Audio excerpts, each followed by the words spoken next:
Good evening, everyone. My name is Donnie Epley, Director of Membership and Technology for IBO. Tonight, we are very pleased to present Faking Being Fouled, Rules 303. Our presenter for tonight is TJ Halliday. TJ has been a dedicated member of IBO since 1985, with a career spanning over 35 years in basketball officiating. TJ is an IBO Life member. He officiated Maine high school basketball for 36 years and Division III college basketball for 20 years. TJ's experience includes 25 years of postseason tournament officiating, highlighted by numerous state championship games. Currently, he serves as the Maine coordinator of officials and works as a site supervisor for the Maine postseason tournaments. Additionally, TJ is one of 4 co-coordinators of interpreters and is the director of learning and development for IBO Inc. He plays a vital role in supporting the development of officials around the world. Just one administrative note here before I turn it over to TJ. If you have questions tonight, please put them in the chat and direct them to Felix Adio. So if you direct them directly to Felix, we greatly appreciate it. And without further ado, TJ, it's all yours. Thank you, Don. I appreciate that. I'm looking forward to this session tonight. As you know, this has been a very hot topic of conversation, and I hope to take an approach here tonight where you really can get grounded in some of the foundations that we want to, foundation principles that we want you to understand. So tonight, let's talk about how we're going to do things. We're going to create a foundation. We're going to define what faking being filed is, and sometimes also known as flopping. We're going to try to simplify the rule as best we can. We're going to teach the basics. So I'm going to get into some scenarios later on, but I want to teach the basics so you know how to apply the rule. And I want you to understand that this session is based on National Federation of High School rules. I know there are some states out there that have modified a few things, but this is going to be based on the NFHS rules. Then we'll get into some specific scenarios. We're going to talk about faking by the dribbler, faking by the shooter, faking by the defender. Then we're going to talk about faking during a dead ball, and then we'll also talk about how to handle double whistles when they occur. As you may know, flopping became popular in 1968. A young man named Dick Fosbury used the Fosbury flop to jump over the high jump in the 1968 Olympics.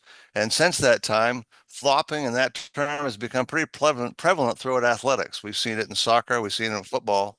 And now, in 2024-25, the National Federation of High Schools is making it a point of emphasis. Whereas in track it was celebrated, in our sport, flopping is actually seen as a deterrent and something that's a deceitful act, and we're trying to get it addressed. What we want to do is understand what flopping is. Flopping is an unsporting act. We have to understand that when someone flops, they're being deceitful. They're doing something that we find is unsporting, and we need to get rid of it out of our game. It simulates being fouled. And in the National Federation rule, the definition says no illegal contact has been committed. Okay, it doesn't say no contact. It says no illegal contact. Very important nuance. So it's theatrical and exaggerated movements with no illegal contact. Now that includes embellishing the impact of incidental contact, such on block charge plays or try for goal. It could also include that head bob that we see dribblers do sometimes when they simulate the illegal contact. And it also can include any other tactic that creates the appearance that a foul has been occurred. These are plays that we're trying to fool the official into thinking that a foul has occurred. Okay? In an attempt to discourage this deceitful act, the Federation has approved a rules change this year that makes faking being fouled or flopping a team warning. Okay? It's not a player infraction. It is now a team warning. This team warning is separate from any of the delay of game warnings that we currently have on the books in Rule 447. This is a completely new rule. This new rule is going to be Rule 449. So when does faking occur? Flopping occurs in many aspects of the game, but the Federation has identified 3 specific areas to focus on. We're going to focus on faking by the dribbler, faking by the shooter, and faking by the defender. Those are the 3 areas they've decided to focus on. That doesn't mean there aren't other aspects of the game where it's occurring. Okay, let's talk about some basic concepts. First and foremost, let's talk about the penalties. As we talked about a little while ago, the first infraction is a team warning. It's not a player warning. It's not a player technical. In years past, it was a player technical. This year, team warning. After a team has been warned, okay, the next infraction is going to be a team technical foul. Okay. And just to back up a little bit, the team warning is an administrative procedure where we record it in the scorebook and the score reports, and we put it in the scorebook, and we also report it to the head coach. But the second infraction is going to be a team technical foul. So team warning, then team technical foul. Please note, this is not a new rule. The only thing that's changed is the penalty was changed from a player technical to a team warning or team technical. All right, stopping the clock. I've been asked this question. Okay, what do I do in these situations when I'd have to stop the clock? Well, here's a signal. If you're going to rule a warning, you're going to use the open palm. First offense is just a warning, open palm to stop the clock. If you have a subsequent infraction, that now becomes a foul. It's going to be a technical foul. So you would stop the clock using the fist. And we're going to warn, we're going to signal that way to stop the clock. And then when we actually signal the infraction, we're going to use the flopping signal. And you'll notice the arms extend outward just one time. That arrow points only downward, not downward and upward. That means we're just going to extend it one time and stop there and end the signal. We do not want to go both directions because it makes it look like we're telling the player to get up. And we don't want to misconstrue that. That's not what we're saying. There are some plays we're going to be ruling flopping, and we're going to allow play to continue. And we do not want to give the impression we're telling the player to get up. So just one time. If you see Federation materials this year, that arrow incorrectly goes both directions. They made a mistake in their documents, and they're gonna fix that next season. But we're telling you the correct signal is one time down. All right. If the infraction is by the offense, let's talk about stopping play. Okay. If the infraction is by the offense, we're going to stop play immediately. Anytime we're out there in the court and we see an offensive player flop, fake, act as if fouled, whatever it may be, we stop play and we deal with it, whether it's a warning or a technical. If the defense commits the infraction, we're going to allow play to continue. Okay. So I'm working the game and I see a defender fall over. I think they flopped. I will signal, but I'm not going to blow the whistle. So understanding there's a difference between offense and defense as far as stopping play. However, we should know there are exceptions. When the Federation put this rule together, they knew they couldn't possibly conceive of every situation. So they came up with these overarching principles where offense immediately, defense play can continue, but there are exceptions. Let's see a play. When you see this play here, you see a young man, the defender moves toward the offensive player, and then the offensive player moves quickly and the defender throws his head back. Now, there's one or two things that could be happening on this play.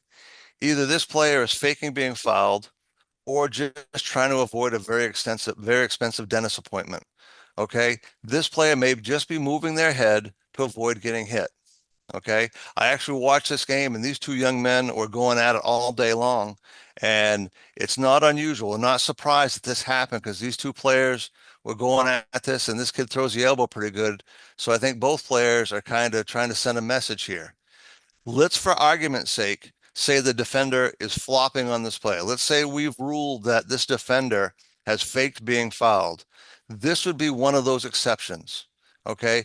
It would be perfectly acceptable for us to stop the clock on this play right here and now because the offensive player is 70 plus feet away from the basket, not advancing the ball. So this would be an acceptable time to say, all right, the defender is flopped, but we're not going to allow play to continue. We're going to actually deal with it now. So again, we can't cover all the plays, but there are exceptions to those two principles. Now let's talk about the order of penalties. When we allow play to continue after defenders flop, there's a huge possibility that if we allow play to continue, there may be another infraction that could occur. There could be another foul that occurs. If you have more than one foul on a play, there's a certain way we're going to handle these situations. Okay, so what we're going to do, the penalties will be administered in the order the infractions were called. I want you to think this through a second. I'm ruling a flopping violation, and then I allow play to continue. Then there's a subsequent penalty. There's a subsequent foul. we're going to penalize them with the flop being handled last. So what we're going to do is we're going to call the foul that stops play, and then we'll report it that way, and then we'll now rule the flop and report the flop. So every time that we have two fouls, we're always going to administer the penalty for the flopping last. That way there, when we have the technical foul, when that's a subsequent infraction, when it's more after a warning, we'll always have two shots in the ball be the last thing that's administered. So I hope that's clear. We try to make that simple. We cannot impress upon you enough how important teamwork is going to be. Okay. Crews need to get together and get these plays right. I think what we have to do when we see a flopping infraction ruled, the other crews have to have heightened awareness, pay attention, and know how to handle situations. Hopefully, people are out there watching programs like this so they can get really familiar with the rules so we can get plays right. So hopefully you guys, when you get in a situation like this, talk about this in pregame, make sure you get together, take your time, and try to apply the rules as accurately as possible. Now, be prepared to explain this ruling to both coaches. This is going to be a very complicated ruling. There's going to be some situations I'm going to show you in a minute that may not necessarily make sense to coaches. So take your time, explain to both coaches what's going to happen next, and be a little prepared for some frustration. I think it's going to be a very emotional time. It's going to be something where people aren't going to be happy because when we stop play, we're essentially accusing a player of being deceitful. Not everybody's going to take kindly to that. So just be mentally prepared for those situations, talk it through, and try to get plays right. Rest assured, you will make mistakes. If you get one thing from this presentation tonight, I want to give you full license to know that this is a very complicated rule, and there's a very high likelihood that we make mistakes applying the rule. Go out there, make the mistakes, let's learn from them, and share those experiences so collectively as a group, we can try to improve as we go forward. But we will make mistakes applying this rule. The other thing we want to really emphasize is mastering the point of interruption rule. In the Federation, this is Rule 436. In the Rules Guide, this is Rule 910. Understand how to resume play. This can get very complicated and very intricate. But if we have team control, most likely that's going to result in a throw in to the team that has control. If we don't have team control, we have a ball in flight and a try. No team control typically means you go alternating possession unless the try goes in or there's another infraction that occurs. So if a try is in the air and then we have basket interference, we can hang our hat on that violation and resume play based on that violation. So I encourage everybody here to master Rule 436-2. This is a very important rule. And when you guys get together as a team, resumption of play is going to be a huge part of that conversation. So master, whether it's team control, non-team control, going to the arrow is a last resort. If you have no team control and you have no goal, no infraction or end of quarter, then you go to the arrow. So make sure you master that part of the rule. Okay. Here's some final recommendations before we get into some scenarios. This is not an ego-driven ruling. People should not be excited about making this ruling. This ruling is for a very specific purpose. We are providing incentive to players to play by the rules. We are trying to eliminate a deceitful act from our game, and we're trying to encourage them to do so. The Rules Committee decided to try to soften the penalty for this to provide that incentive. In years past, we gave a player technical foul for this. We moved it down to a team warning in hopes that we as officials will increase our ability to address these unsporting acts and get them out of our game. We're not asking you to guess, okay? Be sure it's happened. If you're straight lined on a play or you don't have a good angle and you're not sure, like every other aspect of our game, don't guess. Be sure. If you've got a good open look between offense and defense and you can see right through it and you know for a fact, you got it in your head, you can see how the player reacts and they're actually embellishing, they're making sound effects or throwing their arms up. When you see that, now you have really good rule support and good way to handle that. So make sure you do that. It sounds simple to say, But when we see a player control foul, we want to rule it as a player control foul. When we see a blocking foul, we want to rule it as a blocking foul. When we see incidental contact, we want to rule it as incidental contact. And when we see faking being fouled, we want to rule it a team warning or team technical. This is my roundabout way of saying there is absolutely no federation rules-based logic to say, hey, I saw that flop over there. I'm just going to rule it a block. If you saw a travel, you're not going to rule it out of bounds. We're going to rule it what it is. If you see a flop and you know it's a flop, rule it a flop. If you see it as a blocking foul, rule a blocking foul. But please do not circumvent the rule and try to soften your own ego or try to protect your own ego. Actually go out there and officiate the play the way it should be. And I think the game will be better for it. Let's get into some scenarios. All right. Let's talk about faking being fouled on the dribbler. This here is the proverbial head bob. You guys have seen this quite a bit over the years, I'm sure. But here you got a ball handler dribbling into the midcourt area. All of a sudden, some slight contact occurs that seems to be initiated by the offense. And the next thing, the head goes flying back. This season, we need to address this and address this immediately. Okay, so how are we going to do it? When the ball handler uses a tactic known as a head bob, what we want to do on the first infraction is sound the whistle immediately, stop the clock, display the faking signal. And then we're going to go report that to the scorer and the head coach. So in the first infraction, we just go to the official scorer, we report the flopping. Now keep in mind, we shouldn't be verbalizing the color and number of the player. We should say flopping warning on red. This is try to keep that in your mind. This is a team warning. Players resume at the point of interruption. I want you to think about that for a second. The offending team is going to get the ball back. And this is what I was talking about a minute ago. You got to be a little patient with coaches.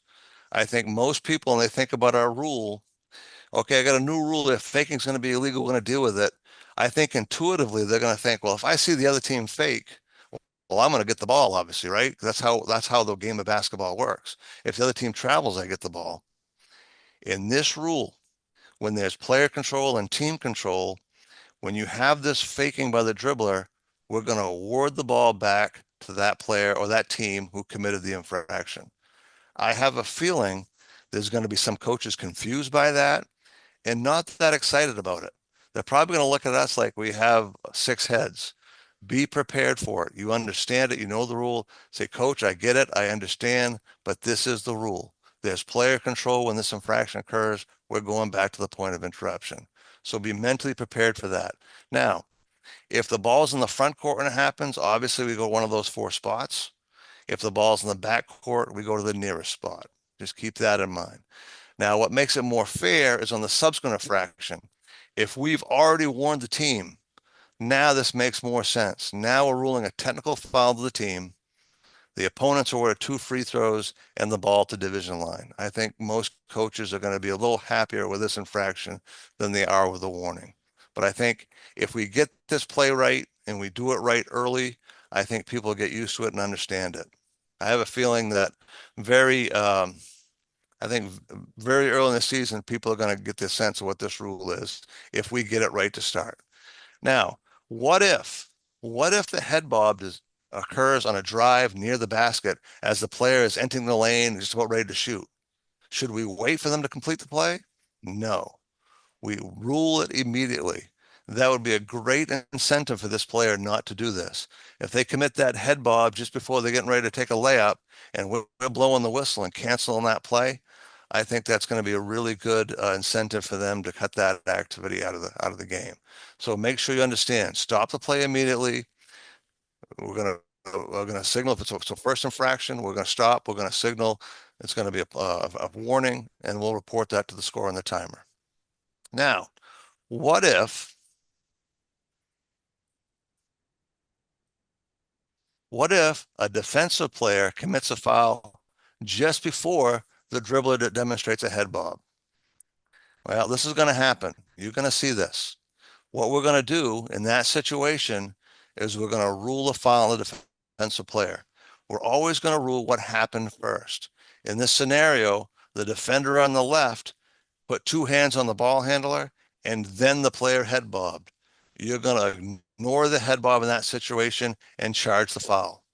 The Federation rules do not subscribe to ruling both a foul and a flop on the same play. So we're going to rule what happened first on this play. So keep that in mind. Let's take a look at a video and see what that looks like. Here's a play where this young man at the top of the screen is going to get the ball. Of the lane, the defense shifted towards him. That opened up the jump shot for Trey Dents. And Dents will pick up the foul on Dunham. And the center official ruled that the arm bar happened before the head bob. He did it exactly right by rule. We're going to rule the foul on the hand checking foul before we address any flopping situation. We're going to ignore that infraction. So keep in mind, rule what happens first. We understand that could be frustrating. We understand coaches might be saying, hey, what about the head bob? Our response is the foul happened first. We'll take care of faking if it happens in another scenario, it happens first. So keep that in mind as we go forward. Let's take a look at faking being fouled on the shooter. This is a tough situation. This is something that's going to be a real difficult situation for us to handle, but we got to get ready. We got to get good at it. Let's watch this player. Number 2 at the bottom of the screen shoots the basketball and then just falls to the floor. Okay. Well, the center official on this play does an excellent job, recognizes what he does, and he immediately signals the flop. Okay. Now, I don't know if this is the first infraction. I think it must be the second infraction because he rules a technical foul on this play. But we've got to stay with shooters. We've got to be 100% sure what happened on this play. If we stay with the shooter, we have a good angle. We see the player come up. We see the player come down. Now we can accurately rule. We've got to get this play right. This is very prevalent in our game, and this is the kind of play that can make us look bad if we don't get right. We've got a shooter on the floor. Everybody in the gym thinks he gets hit. We got to make sure we send a message that this is it's not a legal play. It's a deceitful act, and we're going to try to address it this season. Okay. So when a jump shooter fakes being fouled, after the release of try, there is no team control when the infraction occurs. When the infraction occurs, we sound the whistle immediately. So the ball's in flight, we're sounding the whistle, and we're displaying the faking signal. If the try is successful, the goal counts. It's just like any other foul. The fact that a foul occurs does not cause the ball to become dead, so the ball goes in, it counts. The official reports the warning to the scorer and then the head coach. Play is resumed to the point of interruption. Luckily, that's one of those plays we talked about a few minutes ago with the Rule 436. If the ball goes in, I now have an event that I can use to resume play. I'm going to resume play by awarding the opponents the ball for an end line throw-in, and they can move along the end line. Okay, if the try is unsuccessful, there is no team control. The ball becomes dead and the try ends. The official reports the warning to the scorer and the head coach, and the ball is awarded based on the AP arrow. Now, if you're a good mathematician, there's going to be a 50% chance that the offending team is going to get the ball back. Okay, here again, be prepared for probably not, the coaches and players may not be that receptive to this. They just saw a shooter flop. We stop the game, we signal, and then we turn around and give the ball back to them. That's going to cause a lot of frustration to people. But if you're mentally prepared for it, think through those scenarios and what the things you'd say to the coach. Coach, I understand your frustration. I get it. I totally get that. But because it's just a warning, we're going to go to the AP arrow because the ball didn't go in, and we're going to resume play. And you maybe have to let them express some frustration there. I would totally get that, especially early in the season. Brand new rule. Then they're not going to be happy about that. Again, if we're going to award the ball in the front court, it's going to be 4 spots. It would be unusual this happens, but if we're going to go, if we award the ball to the defensive team, if the arrow is facing the defensive team, now we go to the closest spot. Now, just to keep in mind that a try in flight, a ball in flight retains the same spot. It's by rule, it's like it's where the ball left the floor, lasting contact with the player. That is the spot where you would consider where to place the ball as far as the ensuing throw in. So keep that in mind. All right. Luckily, if we've already had a warning when this play happens, that's going to result in a technical foul. This is going to seem much more palatable to the players and the coaches because now we're penalizing the shooter who flopped. Okay, they get 2 shots and the ball at the division line. Hopefully that makes sense. Now, what if the defender slides a foot or feet under the shooter? I want you to take a look at this play. You got a jump shooter right here. The defender moves forward. The thing I want you to, thing I want you to watch is look where the defender's feet are in relation to the jump shooter. Look at this right here. This jump shooter is right here. If this jump shooter lands straight down, he's going to land on that foot right there. What's it going to look like when he lands? To me, it's going to look like he flopped because he's going to fall onto the floor. We as officials need to stay with the play and understand that this play is adjudicated much differently than a faking being foul situation. This would be a foul on the defense. We have to be cognizant of the fact if people are sliding their feet under jump shooters, that is violating the principle of verticality. And if the shooter is landing on their feet, it's a dangerous play, and we've got to get that play right. We do not want to call flopping when the defender has violated the principle of verticality. So I wanted to throw that into this presentation and make sure just because a player falls doesn't mean a flopping infraction's occurred. So make sure if shooters are coming out of your primary coverage area, stay with the shooter, see the shooter back to the floor, and make sure you officiate the defense. The other aspect of these jump shots we got to take care of. Shooters nowadays are very adept at sliding that foot out, that little shooter kick out. What are we going to do if a defender trips or is impeded by that leg? Again, we're going to penalize this player. We're going to penalize the shooter with a player control foul. So again, this player could fall and look like a flop, but in this reality, they've committed a foul. So I wanted to cover more than just flopping in this presentation. I wanted to cover these aspects too, because these are going to look eerily similar to the flopping situation, but they're different, and have the intestinal fortitude to make an accurate ruling. Let's cover a different kind of offensive flop. Here's one that's very possible. Watch the young lady in the middle of the lane. She comes and initiates contact and then falls to the floor. I hope everybody on this call, I hope everybody watching this presentation has it in them to rule this an infraction. This is becoming kind of a farce in our game. This young lady is clearly trying to fool officials, trying to draw a foul, and it needs to be penalized. So make sure you have that in your tool bag going forward. Let's review. Okay. Offensive players faking being fouled. There's a handy chart. And if you want a chart like this, we have them available in the members area, the IVO website. You can download this chart and put it in your tool bag, put it in your bag for pregame discussions. Whether it be a ball handler or a shooter, if an offensive player flops, we're going to stop the play immediately. If it's a ball handler or a try that's successful, we're going to resume play using the point of interruption. If the shooter is not successful, now we go to the AP arrow. And whether we award the ball in the front court or the back court will determine whether we use the 4 spots or the nearest spot. Hopefully that makes sense. This is a really good chart. I encourage you to download this and use that this season to help you with the pre-games. All right, let's talk about defensive players. Here's a play that I think is why we need to get it out of our game. Here's a young man who makes a drive to the basket, seems to stop, and the defender just seems to fall down. This looks to me like someone who's embellishing incidental contact. Now pay special attention to the angle the lead has on this play. This is a really tough play to adjudicate from where he is. In a crew of 3, we got to learn to trust our partners. We got to make sure we get good angles. And if we don't have a good angle, we certainly don't want to guess.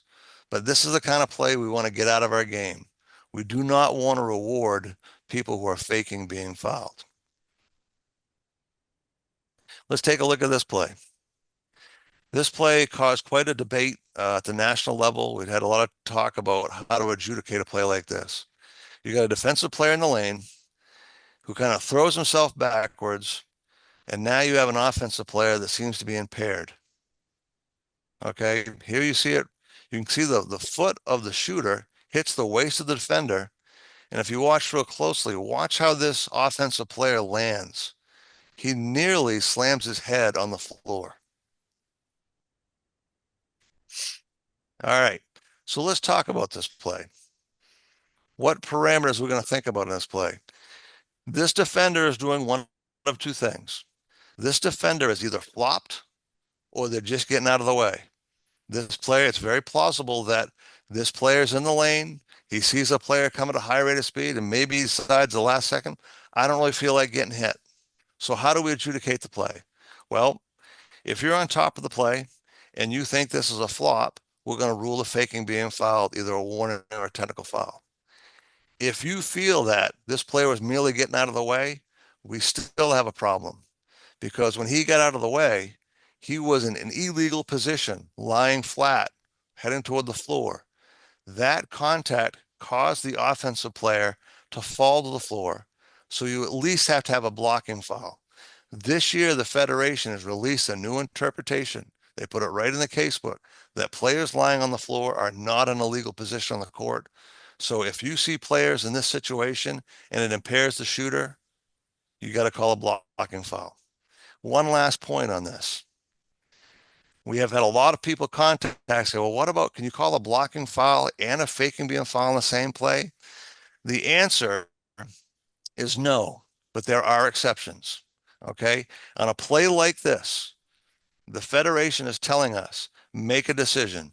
It's either a faking being foul infraction or it's a blocking foul. It's not going to be both.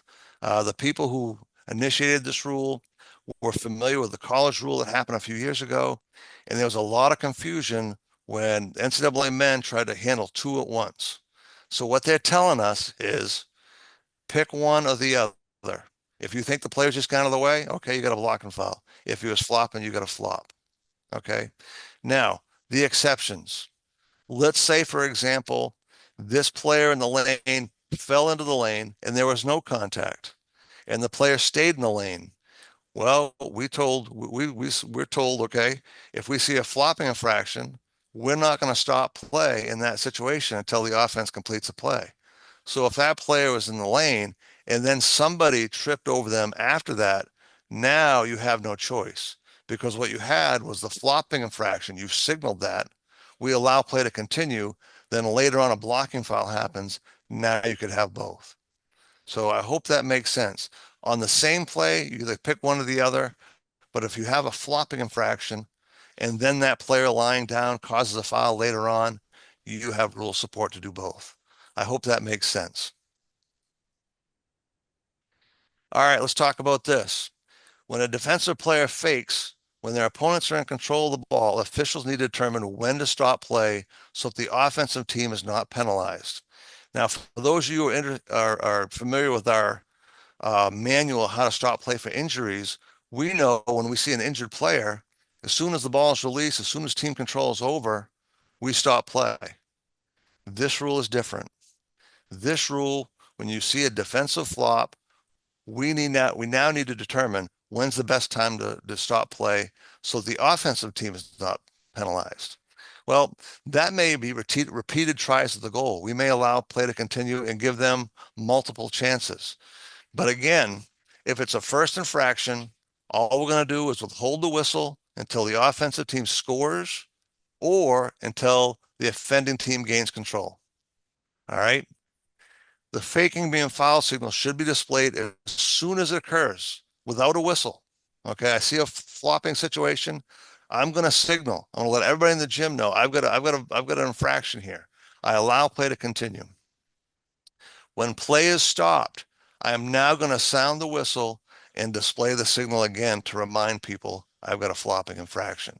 I was in Virginia this weekend. I was listening to the interpreter down there talk about his experiences. He's a college official, and he was talking about the longer the time goes between the actual flop and ruling the infraction, the more confusion it seems to cause. So we do want to be cognizant of that fact, but we got to understand that we don't want to penalize the offense.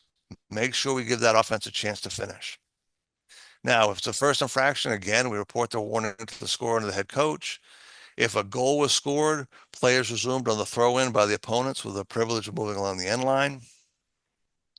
If there's no goal scored, the game continues from point of interruption. Okay, what was going on when we stopped play? That's what we're going to hang our hat on to resume play from there. This is just a warning. So if the defense got a rebound, they're going to get the ball and go the other way. Again, that might be confusing to some coaches. All right.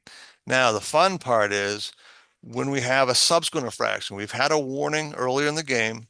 Now we see a defender that's faking. We're going to have to call a technical foul, but we still want to withhold the whistle. I signal and I wait for the play to complete. Okay. Wait till the offensive team scores or until the offending team gains control. The faking being foul signal displayed as soon as the infraction occurs, just like that. When play is stopped, the official sounds the whistle, signals again, and now a team technical is charged. We award 2 free throws in the ball. Okay, that's just like every other technical foul. That should be fairly straightforward. All right, let's take a look at a play. Young man's driving up the court. The defender gets position and then just seems to fall down mysteriously. And the official makes an excellent ruling and rules a flopping infraction. This year, you'll notice the try didn't go in. When this fraction was called a couple of years ago, this was exactly the right way to do it. This year, we are going to wait for that rebound. We're going to see who gets the ball. If the team in the black jerseys gets the ball back, they're going to be allowed to continue. We're going to hold that whistle until that happens. Just keep that in mind. Let's look at another play. Okay. Ask yourself, does this crew stop play at the right time? Here's the flop right here. Player goes down. Now pay close attention. Watch it again. The lead official sees the flopping infraction, withholds the whistle and signals, and then the center official decides to stop play. Now we want to make sure we give the offense plenty of opportunity. The pass does go away from the basket, but the player catching the ball looks like he's about ready to shoot a jump shot. This might be a play that we allow play to continue and let that team have a try for goal. Let's watch that again. Flop there. And this one's about ready to shoot. So in this particular case, you probably would not have been wrong to allow that play to continue. We have to kind of evaluate that. Player catches the ball in triple threat position, ready to shoot. You may want to let play to go. If they pass the ball away and they're not actively pursuing a try, or they're just kind of dubbing around with the ball, you have every authority, every right, rules-based to stop play. But if they're working on offense, be patient and wait for that try, wait for the play to be completed. Let's see another one. Young man gets the ball in the low post. The defender just falls down. There's a flop. Now the offensive player got the offensive rebound, but the official stopped play. This is a mistake, okay? This player, look how close he is to the basket. He got an offensive rebound. He should be allowed to try for a goal again, but we made the mistake and we stopped play and we took away an opportunity to the offense. But this is also a play where you could have a flopping infraction and a blocking foul. The flopping happens here. If on subsequent action, that number 12 white trips over the defender in the lane who's still sitting there, you could have both a flopping infraction and a block on the same play. So that is possible. All right, please keep in mind, defenders sometimes try to avoid contact. Defenders sometimes get faked out. People lying on the floor are not in a legal position. So we have to keep in mind that not all players who fall are faking, Okay, not all players. Sometimes one of my favorite clips, I love watching Larry Bird clips, and he has several plays where he doesn't move and the guy just falls to the floor, and Larry Bird will just kind of look at him for a second and then shoot the jump shot. Those players are not flopping; they're getting faked out. But we do have to understand there's a new interpretation this year. If they are lying on the court, they're not in a legal position, and if they impede the progress of an opponent, we have to make sure we charge a foul to that player. Okay. When officials have delayed silent whistle for a flop, there's a possibility of another foul occurring on the play. Here's where we get fun. Okay. This can be an issue. All right. I'm delaying ruling the play. Okay. I've got a flopping situation. I'm allowing play to continue. The first infraction, what we're going to do is we're going to charge the foul. We're going to issue the warning, and then we're going to resume play at the point of interruption. Okay. The following scenarios are going to address a defensive flop for a team who's been previously warned. Okay. Everything I'm about to show you is assuming that we've already had a flopping infraction. Okay. Each subsequent infraction, when the officials withhold the whistle to allow the offense to complete a play, there's possibility of another foul. Penalties are administered in the orders they're reported. Now, I earlier talked about penalties administered in the order they're called. Same difference. How we call them is how we report them. Okay. Again, we want the flopping infraction to be last so we can have two shots in the ball. The first foul reported is a foul that stopped play. The second foul is the technical foul for the flop. Okay. Here's the possibilities. All right. I want you to think this through. I've seen a flop. I know I have to call it technical. I'm allowing play to continue. What possibly could happen from that point? Well, here it is. A foul could be committed by the offense. A foul could be committed by the defense. A foul could be committed during team control, and a foul could be committed with no team control. So how do you handle these scenarios? Let's go through some things. Scenario number one, Team B was previously warned. B1 flops in the lane on A1's unsuccessful try. A4 secures a rebound and then is fouled by B4. How do we handle the situation? Here's how we do it. First of all, we charge B4 the foul. We charge Team B with a technical foul in that order. We award A4 their free throws because he was fouled by B4 in the lane. With the lane cleared, I should say, with the lane cleared. Then we award the two free throws for the flop to any eligible player and an eligible substitute. And then we award the play at the division line. So we had two fouls, both by the defense. We administered them in the order the play was called. Shoot the foul at the stop play, the foul for the flop, and then resume play with the division line. Okay. The next scenario, all we're going to change is instead of A4 getting fouled, A4 now commits a foul. And this time it's going to be a player control foul. A4 secures the rebound and now charges B4. How do we handle it? Well, first and foremost, we charge A4 with the player control foul.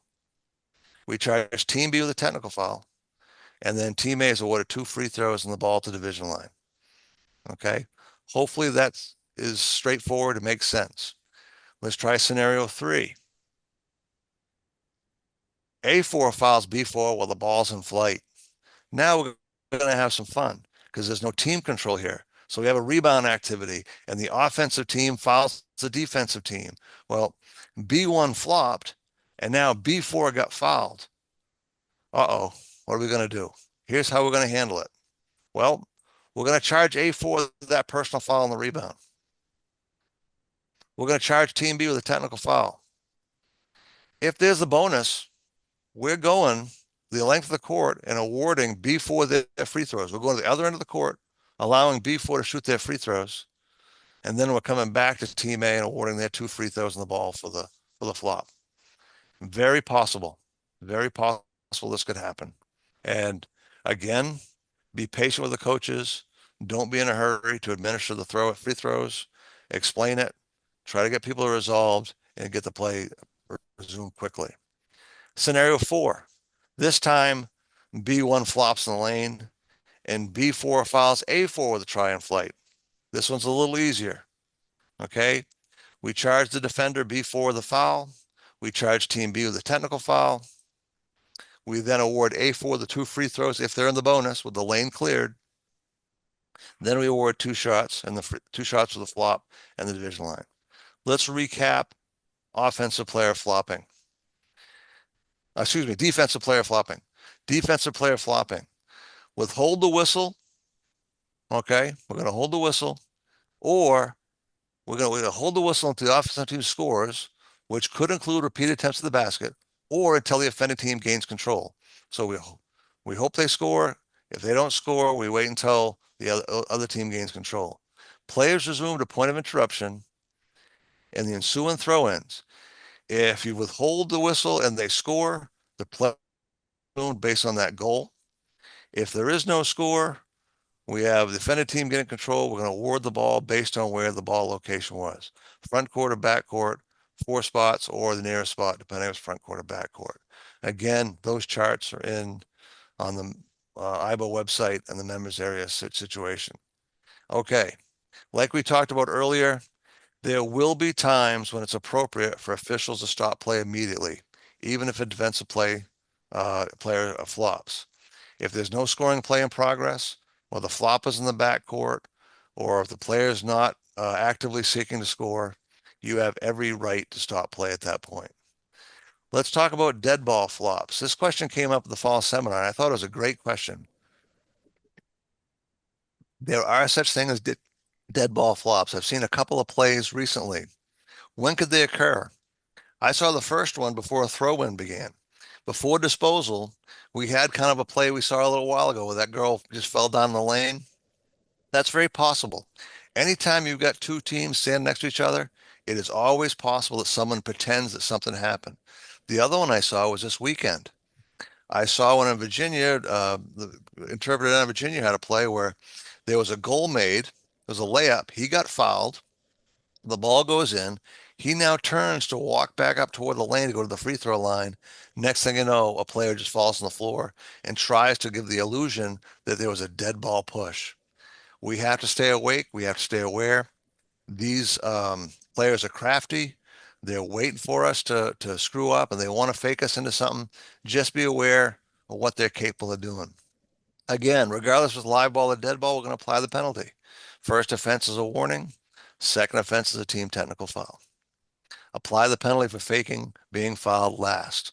There's going to be a possibility you could be, in this situation, you have on the foul and the layup, you already got that infraction, and now the flopping happens. You can handle it right in that order.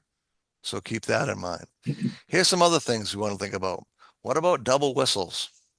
We have those dreaded things that we have to have double fouls on. Sometimes we have officials who will get antsy, not follow proper sight of foul signals, and they signal a blocking foul, and the other one signals a player control foul. Everybody in this room should know how to handle this. If we have 2 different signals that are displayed, we have no choice but to rule the double foul. Okay, that makes sense. But what if you have a blocking foul, one official signals a block, or one official signals a player control foul, and the other signals a flop? If it's the first infraction, now you're comparing a foul with a warning. How the heck are you going to do it? Regardless if you call the block or a player control, if you have another official signal a flop, here's what we recommend doing. Get together and determine what the correct ruling is. Because one's a warning, there's no way to make it a double foul. There's no way to offset it, and we don't want to call 2 things at once. So get together and decide what happened first. Decide what the accurate ruling is. Okay? So you got to get together in that situation. So block and flop, decide. Player control and flop, decide what happened.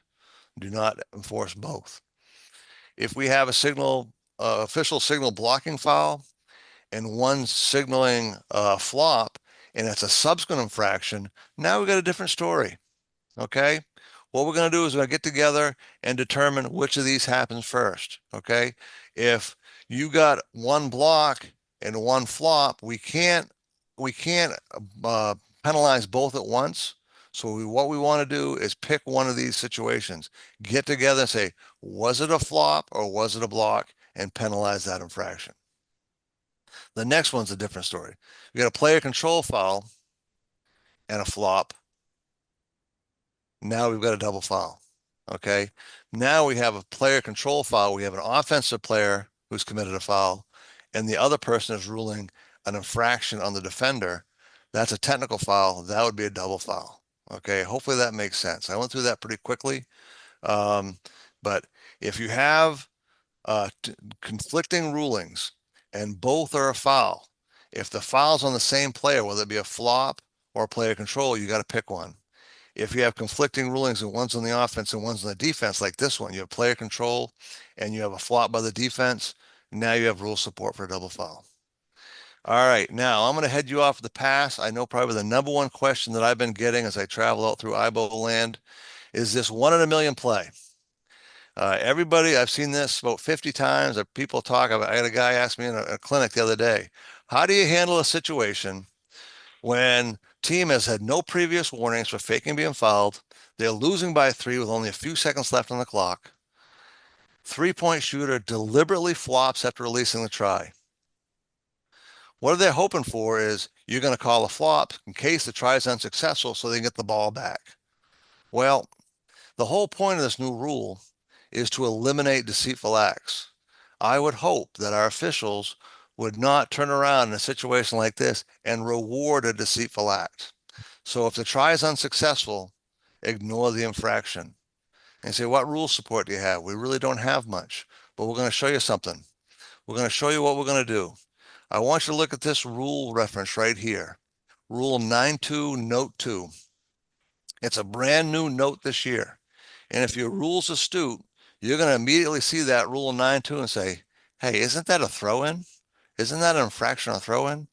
That infraction this year was added that said within 5 seconds, if a team breaks a boundary plane within 5 seconds of the game being ended, all they're trying to do is stop the clock, you have rule support to ignore that infraction. The people on the rules committee that I've seen talking to the chair of that rules committee have talked about this. This is not an official interpretation yet, but the rationale and what we're doing here is what they think it should be what we should do. We hope to get this codified and put this into the rule and put this into a circulation. People know it. We're recommending that you do not enforce a rule in this situation that would allow that shooter to benefit. So hopefully that clears some things up for you folks, and we'll be sure to announce to people if this becomes an official ruling.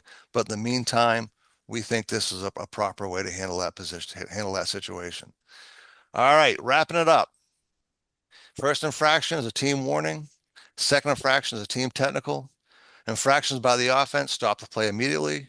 Infractions by the defense, allow play to continue. If you have situations that need an exception, there are exceptions.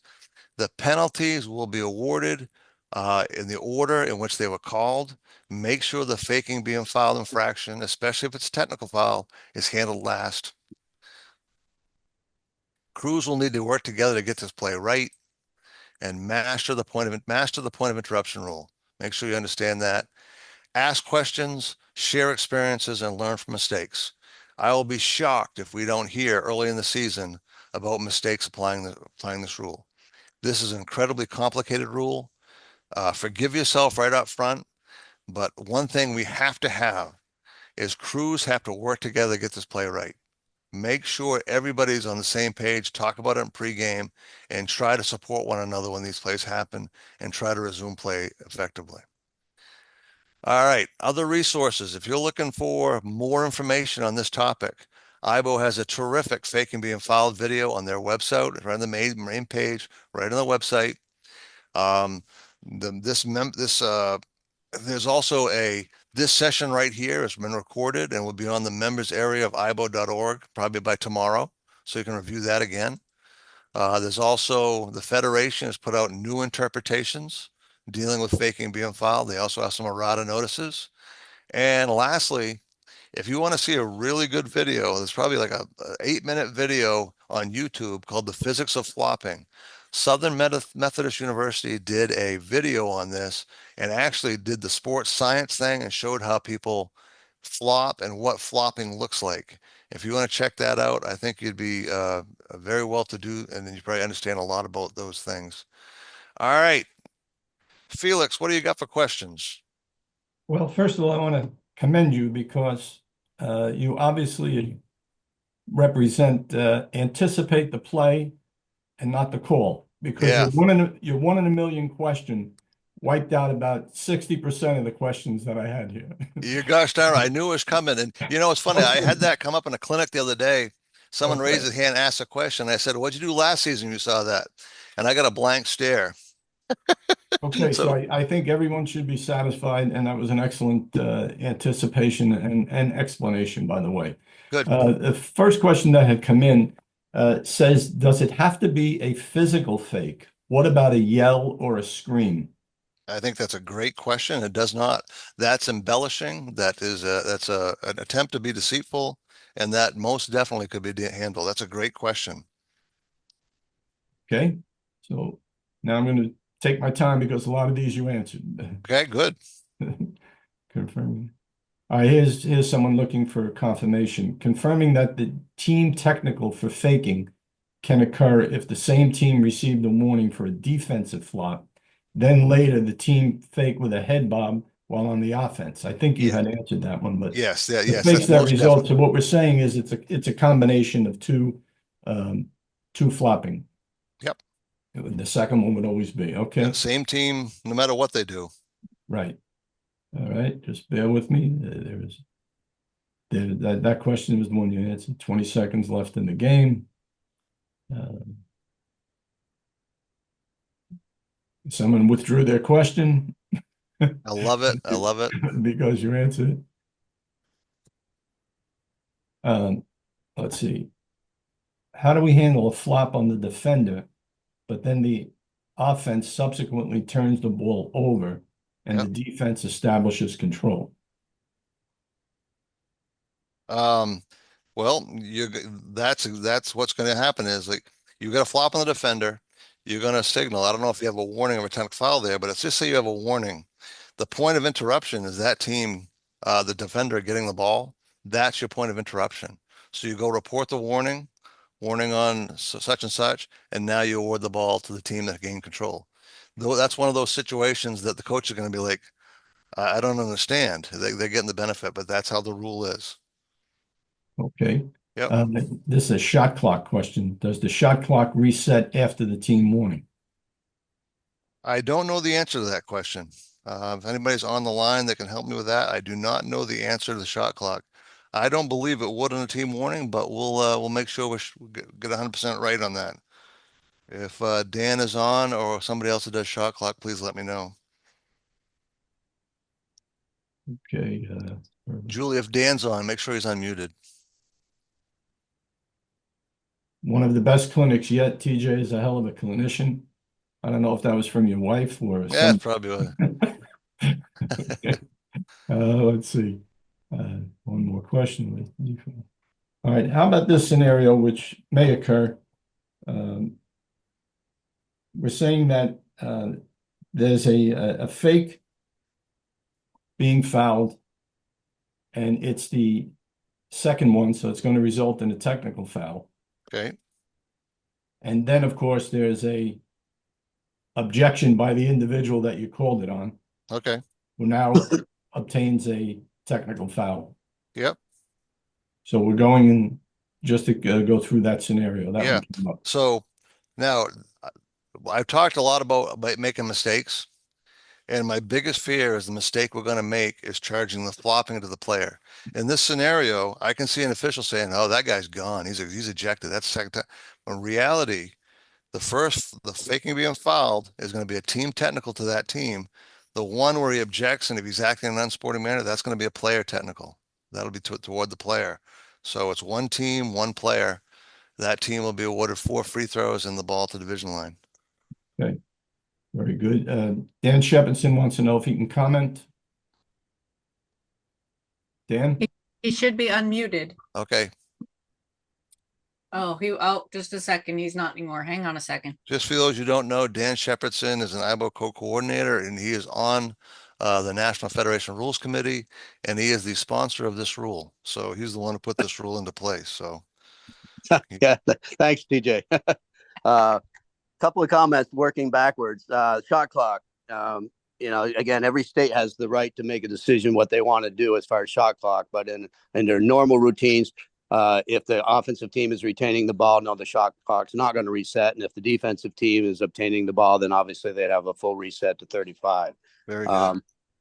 Couple of generic comments that, you've done an outstanding job of presenting this, but for those that are trying to understand it, the Federation has looked at 3 specific plays as far as the head bob, the shooter melting, so there's no head bob, so there's player and team control, the shooter melting, so there's no team control, and then the defense melting. What officials need to understand is there's going to be a lot of other situations that you've alluded to that are going to happen or could happen potentially if you want to call this flopping rule, but they're going to fit into one of those 3 categories. There's either going to be player/team control, there's going to be no team control, or there's going to be the defense is flopping. Every play that's going to happen is going to fit one of those 3 categories. And so then you just have to know how you're going to handle it. If there's player and team, and as you said, they got to understand point of interruption. So if there's player and or team control and something happens that hasn't been uncovered, say, for example, somebody trying to set a screen, the defense touches them, the person falls down. That's not a play that the Federation has addressed, but which of those 3 categories or pots does that play fit into? That fits into a situation where the offensive team has player and or team control. So you report it, point of interruption is back to that team in control. And if there's a situation where there's no team control, then, we have to go with the arrow. And if it's a defense, you've already handled that. And then lastly, on that defensive one, like you say, there's a bunch of different things that can happen. And everybody's come up with these really far-fetched, well, somebody flopped and then somebody did this and then somebody did that. Bottom line is you have signaled for the flop, but you didn't put air in the whistle on the defensive side. So you didn't stop the game. Whatever you stop the game for, whether it's, a foul by the other team or a coach gets a technical or any other thing happens, whatever you stop the game for, whatever you put air in the whistle for, that's going to be adjudicated first. And then the flopping by the defense and the 2 shots in the ball is always going to go last. So understand that it fits one of those 3 categories. And then if it's a defensive flopping, whenever you finally put air in the whistle and stop the game, that's going to be how it's going to be adjudicated, with that first whistle being applied and then the second one. And then lastly, the 2 plays you talked about as far as when it's appropriate to stop time. I was actually talking to the Federation this morning. That will be coming up with this situations page, the 24-25 interpretations page, hopefully in the next few days, because it's not in writing right now, where, like you say, if the play's in the backcourt and the defense flops, there's obviously not an immediate scoring opportunity. That's an appropriate time to stop it. And then the other one's going to be, A1 driving the basket to the lane, B1 flops in the lane, they miss the shot, A2 rebounds the ball, and for example, kicks the ball out to the top of the key, and A3 is dribbling the ball and calling the play. They're not attacking the basket. That would be an appropriate time to stop play, similar to, as you alluded to, an injured player. You stop play when we don't stop it when they shoot, which we do for an injured player. But in this case, once they stop attacking the basket, that would be an appropriate time to stop play and give the warning. Like I say, that's not on the webpage yet. But from talking to Monica Maxwell, who's the chairman or the editor, of the rules committee, that will be appearing in the rules. NFHS has an interpretations page on the front of their website that should be appearing in the next couple of days. That's all I got. Dan, do you think they'll address that last second, the 5-second rule for flopping? I don't know. We've discussed it, and her comment was exactly what you said. There's already rule support for a similar play where when somebody's doing something in an attempt to circumvent the rules or to take advantage of the rules, because the one you talked about, whether it's a boundary plane violation or interfering with the ball after a made basket with less than 5 seconds to go, it's always been in the case book. We moved it to the rule book this year to help officials understand that. So while it's not the same exact thing, the concept and the spirit and the intent is exactly the same. You don't want to reward a team for doing something that's against the spirit and the intent of the rule. So while there's rule support for the throw-in and the interfering with the ball, this play is the same exact thing conceptually. I don't know that whether they will address that or not, to be honest. Okay. But she does. They do it. She and the chairman, Billy Strickland from Alaska, do agree that conceptually that's the way to handle it. Ignore the infraction. Very good. I Now, appreciate the help. if it's a second one, then obviously give the technical foul, and that Right. defeats their purpose right there. Right. I appreciate the help. Thank you. Yeah. Okay, I don't know if you want one last one here. If the One shooter, last one. Make it an easy one. well, this is judgment here. If the shooter is trying to avoid landing on the defender's feet and it appears he flops, do we ignore this flop for his safety? Yes. Well, if he's trying to avoid a defender, then that wouldn't be a flop. That'd be a legitimate basketball All right. play. Very Yeah, good. I mean, don't read too much into these situations. And I think if you have something that you think someone's trying to avoid an injury, I would not rule an infraction on them. Okay. Yeah. All right. I think that's enough. We appreciate everybody coming on. I mean, certainly TJ was an excellent presentation and something that everyone's going to have to deal with. You can visit this again and through the IBO website, look up IBO Academy. But we thank you for joining us. Tell a friend. The Academy is going to continue next week. You'll see, check the IBO calendar. And we have more presentations such as this. And once again, we're here to supplement the information you're getting from your local interpreter and just try to give you and make you the most educated official that's out there. So tell a friend, and we look forward to seeing you in the future. Thank you. Thank you, folks.